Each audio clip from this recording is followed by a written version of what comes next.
New allegations tonight of a personal vendetta from President-elect Trump and a threat against one of the biggest stars in TV news. Fox News anchor Megyn Kelly says just days before she moderated the first presidential debate, Donald Trump called her.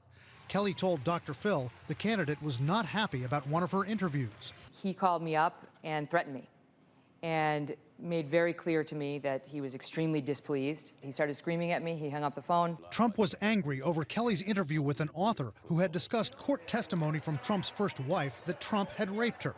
Ivana Trump later said the allegation wasn't true. What was Trump's threat to Kelly? In her new book, Kelly writes that Trump said, quote, "I almost unleashed my beautiful Twitter account against you, and I still may." You might not think, oh, that's that bad, but it's what happens with the followers that's really, really nasty and that can really, really hurt you and make you scared. A few days after Trump's alleged threat, Kelly asked the candidate one of the most explosive questions in debate history. You've called women you don't like fat pigs, dogs, slobs, and disgusting animals. Does that sound to you like the temperament of a man we should elect as president? What I say is what I say. And honestly, Megyn, if you don't like it, I'm sorry. After that, Trump did unleash his Twitter account at Kelly, calling her a lightweight, overrated, crazy. Kelly says by doing that, Trump flipped a switch with his followers, who called her worse names, she says, and threatened her. She spoke to ABC about it. It definitely posed his challenges when he was coming after me so relentlessly and causing security issues in my life and the life of my family. He came after me like a dog with a bone for 9 months. Kelly writes that at one point, her young daughter told her she was scared of Donald Trump. Quote, "He wants to hurt me."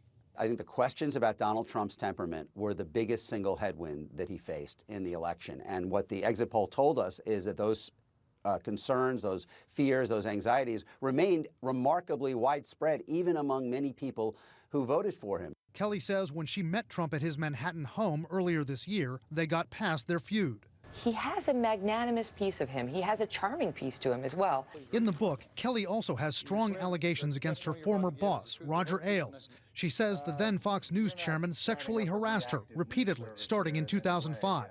Ailes, who served as an advisor to the Trump campaign, vehemently denies the allegation. Now, we reached out repeatedly to President-elect Trump's transition team in calls, texts, and emails today for their response to Megyn Kelly's claims that Donald Trump threatened her. We have not heard back from them.